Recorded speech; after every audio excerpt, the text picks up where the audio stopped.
নমস্কার বন্ধুরা, আজকে পৌষ সংক্রান্তির উপলক্ষে আজকে নিয়ে চলে এসেছি পাটিসাপটা পিঠে। আর অনেকে অনেক রকমভাবে পাটিসাপটা পিঠে বানাচ্ছে। আজকে আমি আমার মতো করে বানিয়েছি, আপনাদের কেমন লাগে নিশ্চয়ই জানাবেন।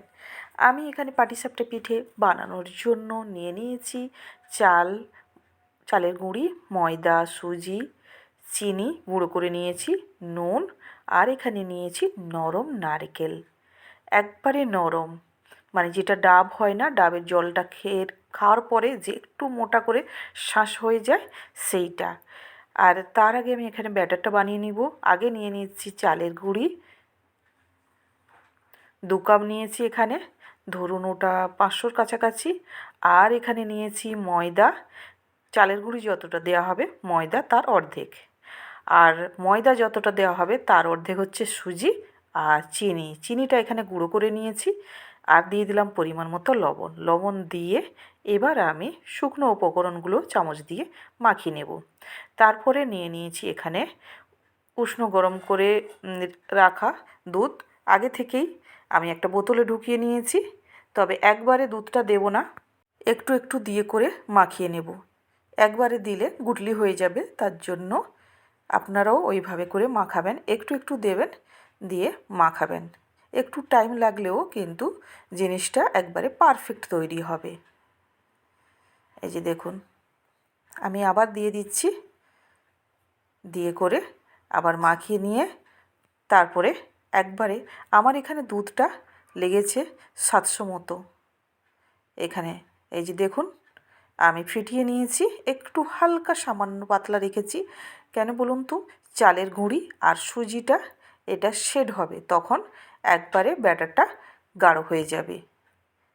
দেখে বুঝতে পারছেন সুজি দানা এখনও ফুলেনি, এইমাত্র করলাম। এবার ঢাকা দিয়ে রেখে দিচ্ছি। এই যে নারকেলগুলো আমি তুলে করে এগুলোকে ছোট্ট ছোট্ট করে কুচি করে আমি গ্রাইন্ডারে একটু গোবিন্দভোগ চাল 2 চামচ মতো আর এই নারকেল আর একটা এলাচ দিয়ে ওটা আমি গ্রাইন্ডারে পিষে নিয়েছি। বন্ধুরা, ওটা আমি আগের দিন রাতে করেছি, তার জন্য দেখাতে পারিনি। আর এখানে আমি 1 কেজি দুধ, ওটাকে গরম করে ফুটিয়ে 500 মতো করে নিয়েছি। এই জায়গায় দিয়ে দিচ্ছি আমি আমুল দুধ, মানে গুঁড়ো দিয়ে দিলাম, ওটা আধা বাটি মতো, মানে আধা কাপ বলতে পারেন। দিয়ে ভালো করে ফেটিয়ে নেব। দুধটা গরম হলেও কোনো সমস্যা নেই, একটু যদি গুটলি থেকে যায় তাতে কোনো সমস্যা নেই।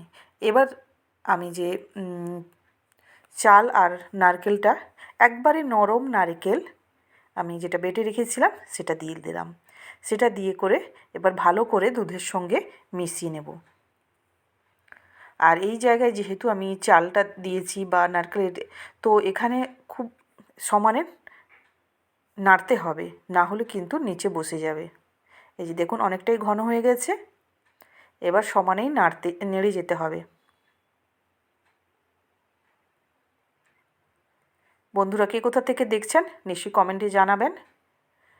এখানে নিয়ে নিয়েছি গুড়, শুকনো, যেটা পাটি গুড় বলি আমরা। এটাকে এবার শিলনোড়াতে আমি একটু থেতো করে তারপরে দিয়ে দিচ্ছি। আপনারা চিনিও ব্যবহার করতে পারেন, আমি আর লিকুইড গুড়ও ব্যবহার করতে পারেন। আমি এখানে এই গুড়টা ব্যবহার করলাম। এই যে দেখুন, হয়ে গেছে আমার পাটিসাপটার পুর। এটা ঠান্ডা হলে সেট হবে, তবে আমি খুব বেশি শুকনো করব না, আমি একটু হালকা একটু নরম রাখবো। এবার এটা একটা প্লেটে নামিয়ে নিচ্ছি। কমেন্টে নিশ্চয়ই জানাবেন, আর আমার প্রসেসে এই যে পাটিসাপটা পিঠেটা কেমন হয়েছে সেটাও নিশ্চয়ই জানাবেন। আপনাদের ভালো লাগলে একটা লাইক, শেয়ার, আর নতুন বন্ধুরা যারা দেখছেন নিশ্চয়ই একটা সাবস্ক্রাইব করে বেল আইকনটা অন করে রাখবেন আর পাশে থাকবেন, আমিও পাশে থাকব। এই যে দেখুন, হয়ে গেছে। এটা ঠান্ডা করার জন্য রেখে দিয়েছি। আর এদিকে একটা মাটির থালা, তাতে আমি একটা কলা পাতা ছোট্ট করে গোল করে কেটে নিয়েছি। নিচে পেছনে যে শিরাটা সেটাকেও সামান্য কেটে আমি রেডি করে নিয়েছি। এই যে দেখুন, এবার ব্যাটারটা দেখাচ্ছি। ব্যাটারটা কিন্তু আগের তুলনায় দেখুন অনেকটা ঘন হয়ে গেছে। আমি আরেকবার ভালো করে ফেটিয়ে নেব। আর এখানে এই যে পুরটা দেখুন, আমি ডিপ ফ্রিজে রেখে দিয়েছিলাম একটু ঠান্ডা হওয়ার জন্য, কারণ আমি সঙ্গে সঙ্গে করে আমি একটু পরিবেশন করব বলে তার জন্য আমি করেছিলাম ফ্রিজে। আর না হলে আপনারা আধা ঘন্টা মতো রেখে দিবেন, তারপরে ঠান্ডা হয়ে যাবে। এখানে প্যান বসিয়ে দিয়েছি, দিয়ে তেল দিয়ে করে একটু ব্রাশ করে নিচ্ছি। দিয়ে এখানে এবার এক হাতা আমি ব্যাটার দিয়ে দিলাম, দিয়ে করে এইভাবে পেছনটা দিয়ে চামচটা পেছন দিয়ে এইভাবে ঘুরিয়ে দিলে সুন্দর করে গোল হয়ে যাবে। এই যে দেখুন। আর এখানে খুব বেশি হিট দেওয়ার দরকার নেই। এই এবার ব্যাটারটা আমি দিয়ে দিলাম, পুরটা দিয়ে দিলাম। পুরটা দিয়ে এবার আমি ফোল্ড করে নিব। দেখুন খুব সুন্দর পেছন থেকে উঠে গেছে, দেখেই বুঝতে পারছেন বন্ধুরা। দিয়ে এইভাবে ফোল্ড করে নিলাম। আমি খুব বেশি লাল করব না, কড়া করে ভাজবো না, আমি একটু সাদা সাদা করে রাখবো। আর আপনারা চাইলে যদি কড়া করে ভাজেন বা পেছনটা একটু লাল লাল করতে চান তাহলে ওরকম করে ভাজতে পারেন। আমি আবার সামান্য তেল দিয়ে দিলাম, দিয়ে দেখিয়ে দিচ্ছি দেখুন কতটা মজাদার হয়েছে পিঠেগুলো। আবার একটা করে দেখিয়ে দিচ্ছি বন্ধুরা।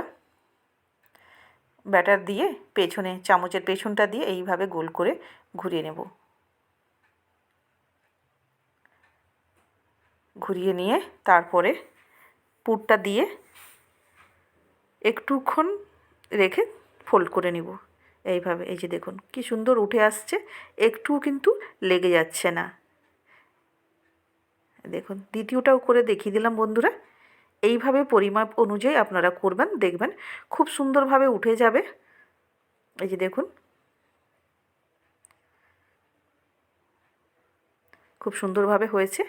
এবার আমি মাটির থালাতে সাজিয়ে নেব। তার মধ্যে একটা বানাতেও শুরু করে দিয়েছি। এই যে দেখুন আমি এখানে মানে একবারে শুকনো যেটা নারকেল সেটা ব্যবহার করিনি। একবারে আমরা যে শাঁসটা মানে ডাব খাওয়ার পরে যে একটু মোটা করে শাঁস হয়েছে না, ওইটা ব্যবহার করেছি। তবে ওটা দিয়ে করতে বন্ধুরা কি বলবো, এতটাই মজাদার, এতটাই সুন্দর হয়েছে খেতে, সে বলার নয়। একটা খেলে কিন্তু আরেকটা খেতে বাধ্য। আর এই পিঠে যতই খাবেন কিন্তু মন শান্তি হবে না, পেট ভরে যাবে কিন্তু মন শান্তি হবে না। দেখুন কতটা মজাদার হয়েছে পিঠেগুলো। আমি উপর থেকে একটু নারকেল দিয়ে ডেকোরেশন করে দিয়েছি। এবার আপনাদেরকে চিড়ে দেখাচ্ছি, এতটাই নরম তুলতুলে হয়েছে দেখুন বন্ধুরা। এই যে দেখুন একবারে ভেতর যে পুরটা একবারে ক্রিমের মতো মোলায়েম, মুখে দিলেই মিলিয়ে যাচ্ছে। আর পিঠেগুলোও সেরকম হয়েছে। কেমন লেগেছে বন্ধুরা নিশ্চয়ই কমেন্টে জানাবেন। ভালো থাকবেন, আবার দেখা হবে।